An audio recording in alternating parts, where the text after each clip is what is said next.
This is going to be my first public video analyzing Rocket League gameplay. Before doing that, my name's Ledge and I used to coach college Rocket League for a short time. I'm currently sitting at 1760 in threes and I usually only solo queue. I also have an Apex YouTube channel, but that's another story. And before I start, stats don't always tell the full story, especially for BDS and G2, but there are some things we can learn from them. Like, does going faster than your opponent really matter? This is a spreadsheet I made looking at the 5 games from BDS versus G2.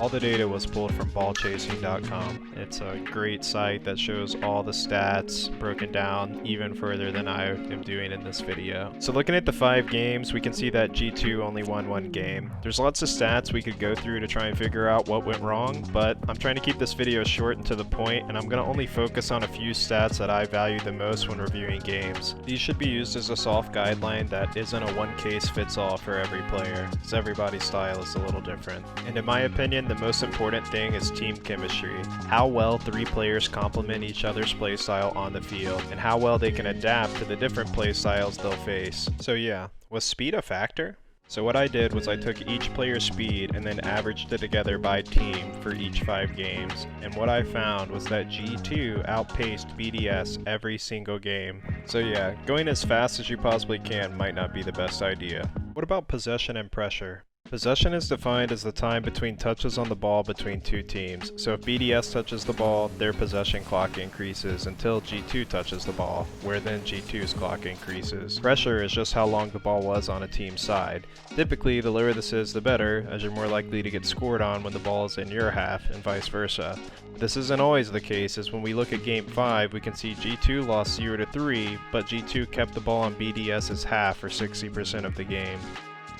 So by looking at pressure, we can see that BDS did a really good job of keeping the ball off their half for the majority of the game, except for this game, which is the only one G2 won. And as for Game 5, you can really see that G2 slammed BDS hard this game, and they still managed to get 3 goals. So as stated before, it's not always the case, especially with pros. So it might seem obvious that keeping the ball on your opponent's side is a good idea, but what is it that allows you to do that? Let's take a look at the boost management. So the 3 things I want to look at here is the boost per minute, boost overfill, and then the boost used while supersonic. Boost per minute is pretty self-explanatory, it's just how much boost each team used per minute. Boost overfill is just the amount collected past 100. So if you had 25 boost and you picked up a 100, you would have overfilled by 25 boost. Boost used while supersonic is essentially wasted boost. Boosting while supersonic does increase your speed by a tiny bit, normally not worth the trade-off. If you'd like to learn more about that, watch this video by HalfwayDead. So for every game except Game 3, G2 used more boost per minute, but also overfilled more and used more while supersonic, except for Game 3 and 4, with 4 being the game that they won. Game 3 stands out because although G2 appeared to have better boost management, they may have been using the extra boost for demos. Also, Game 3 was an even 0-0 game until BDS scored a goal in OT.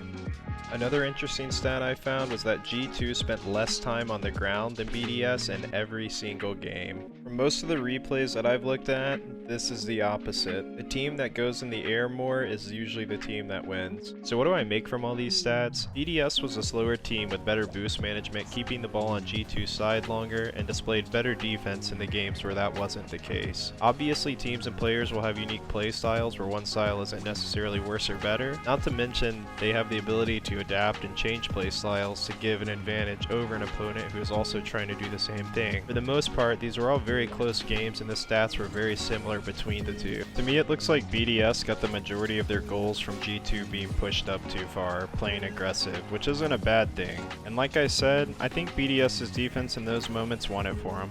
Congrats to BDS, and if you guys want to see another series done like this, maybe even with the key moments that led to the goals, leave a comment below and I'll do my best to make that happen. Thanks for watching.